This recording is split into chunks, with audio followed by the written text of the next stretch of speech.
Bonjour à tous et bienvenue dans cette vidéo de correction pour le projet final de la séquence 3 de notre cours Python et Data Science, au-delà des librairies indispensables.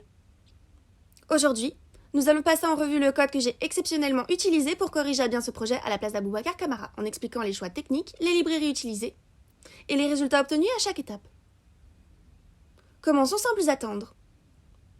J'ai débuté le projet par la collecte des données, une étape fondamentale dans tout projet de Data Science.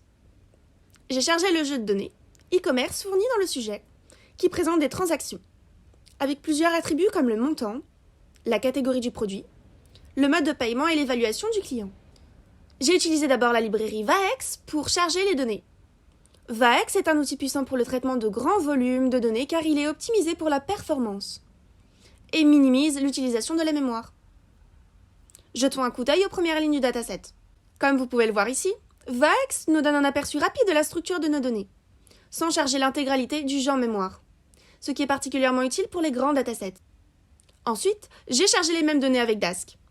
Dask est similaire à Vaex dans la gestion des grands jeux de données, mais il fonctionne en parallélisant les opérations, ce qui peut être très efficace sur des systèmes avec plusieurs cœurs ou processeurs. Avec Dask, nous observons des informations similaires à celles fournies par Vaex. Cela nous confirme que peu importe l'outil utilisé, nos données sont prêtes pour les prochaines étapes du processus de data science. C'est tout pour la collecte des données. Dans les prochaines sections, vous allez voir comment j'ai pré-traité ces données pour les rendre prêtes pour l'analyse et la modélisation. Restez avec moi pour découvrir comment j'ai transformé ces données brutes en insights précieux. Après avoir chargé nos données, l'étape suivante est le pré-traitement, qui est crucial pour assurer la qualité et la pertinence de notre analyse. Voyons comment j'ai préparé le dataset en utilisant Vaex et Dask. Avec Vaex, j'ai commencé par créer un mappage pour mes variables catégorielles. Cela me permet de convertir des catégories textuelles en valeurs numériques, que mon modèle de machine learning pourra comprendre plus tard. Regardez le résultat après encodage. J'ai maintenant des colonnes supplémentaires qui représentent mes variables catégorielles sous forme numérique. Passons à Dask pour le nettoyage des données. J'ai utilisé Dask pour gérer les valeurs manquantes et convertir les types de données. Dask est excellent pour ces opérations, car il peut gérer de grandes quantités de données, de manière efficace. Après le pré-traitement avec Dask, les données sont maintenant prêtes pour l'analyse. J'ai un dataset propre sans valeurs manquantes, et avec les types de données corrects. Le pré-traitement est une étape essentielle pour s'assurer que nous travaillons avec des données de haute qualité. Avec des données bien préparées, nous pouvons passer à des analyses plus complexes et à la modélisation avec confiance.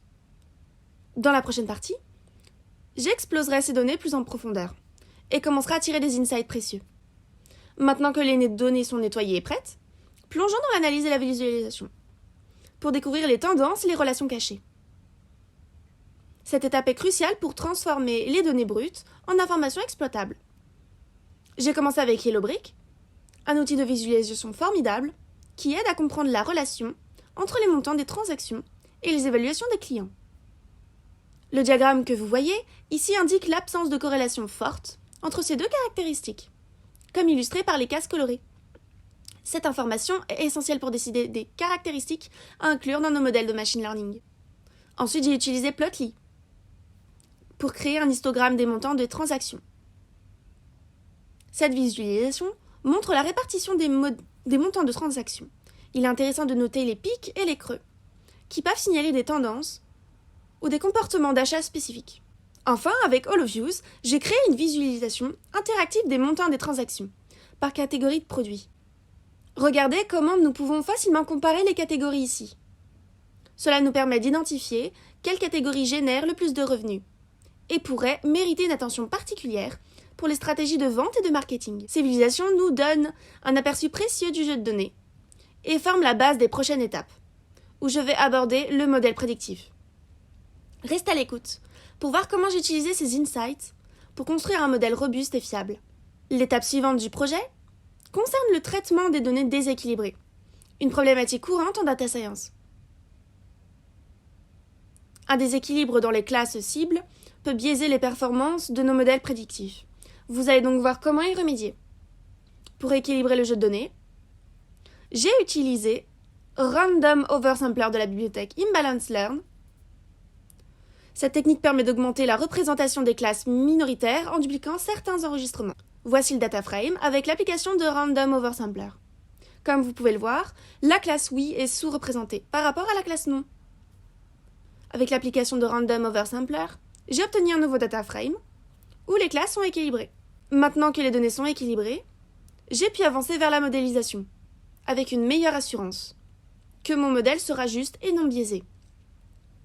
Dans la prochaine étape, vous allez plonger dans la création et la sélection du modèle de machine learning, avec TPOT.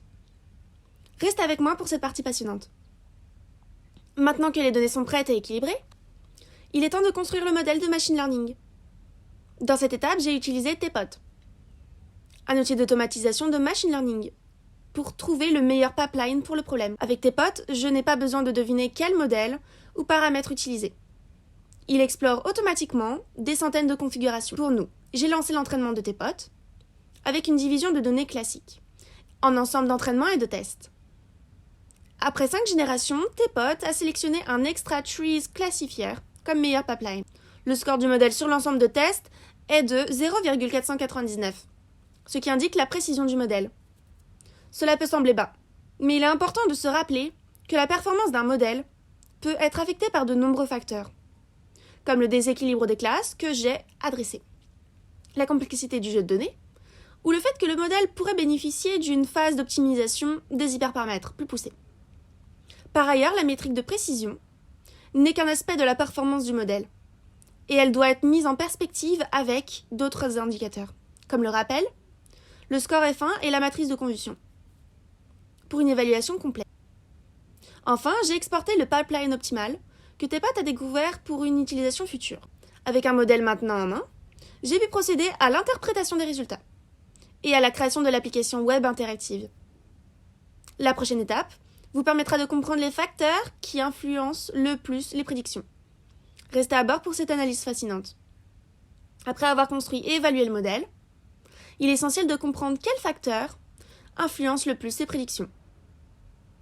Pour cela, j'ai utilisé SHAP, qui est l'acronyme de Shapley Additive Explanations. SHAP aide à interpréter les modèles de machine learning en calculant la contribution de chaque caractéristique à la prédiction. Cette visualisation est un résumé SHAP. Chaque point sur ce graphique représente une prédiction. Nous pouvons voir que certaines caractéristiques, comme évaluation client et montant transaction, ont un impact significatif sur les prédictions du modèle. L'analyse de SHAP révèle donc les forces motrices derrière les décisions du modèle, ce qui permet d'apporter des améliorations ciblées et de mieux comprendre les résultats. C'est une étape importante pour rendre le modèle transparent et fiable. Avec ces connaissances, je suis maintenant prête à passer à la dernière phase du projet, la création d'une application web interactive, qui mettra en lumière les analyses et permettra aux utilisateurs d'explorer les données et les modèles. Alors rejoignez-moi pour cette dernière ligne droite. Vous allez maintenant voir comment créer une application web interactive avec Streamlit pour afficher l'analyse des transactions d'e-commerce. Tout d'abord, j'ai importé les bibliothèques nécessaires, telles que Streamlit, Pandas, Plotly et SHAP. J'ai défini une fonction pour charger les données à l'aide de @st, .cache data de Streamlit, afin d'accélérer les temps de chargement lors des exécutions suivantes. J'ai traité les données en convertissant les montants des transactions en nombres flottants et en appliquant un codage à une touche aux variables catégorielles. Dans l'application Streamlit, j'ai configuré des cases à cocher pour afficher les données brutes et les histogrammes des montants des transactions. J'ai utilisé Yellowbrick pour la visualisation des corrélations et Plotly pour les histogrammes. Lorsque l'utilisateur clique sur le bouton « Entraîner le modèle TPOT », j'ai entraîné un classificateur TPOT sur les données pré-traitées. Après l'entraînement, j'ai affiché le score du modèle TPOT sur l'ensemble de tests. Pour l'analyse SHAP, j'ai géré l'erreur potentielle name error si le modèle TPOT n'est pas encore entraîné. S'il est entraîné, j'ai créé un explicatif SHAP, généré des valeurs SHAP et les tracés pour l'interprétation du modèle. J'ai finalisé le script avec un message reconnaissant l'objectif de l'application pour l'analyse et la visualisation des données du commerce électronique. Lorsque je lance l'application, vous pouvez voir des cases à cocher pour différentes actions. La case Afficher les données brutes permet d'afficher les données brutes. La matrice de colorisation et les histogrammes permettent de visualiser les données de manière interactive. Lors de l'entraînement du modèle TPOT, le score reflète la performance du modèle. Si l'option Afficher l'analyse SHAP est cochée après l'entraînement, l'analyse SHAP s'affichera et fournira des informations sur l'importance des caractéristiques. Cette application Streamlit sert d'interface conviviale à l'analyse des transactions de e-commerce. Cela permet une exploration interactive et la compréhension du comportement du modèle d'apprentissage automatique. En résumé, ce projet vous a permis de traverser tout le pipeline de data science, de la collecte de données à la présentation des résultats, dans une application web. J'espère que cette vidéo vous a donné un aperçu clair du processus et vous aidera dans vos propres projets de data science. Et la correction de celui que vous avez dû faire pour cette séquence. N'hésitez pas à poser des questions ou à partager vos réflexions dans les commentaires. Merci d'avoir regardé.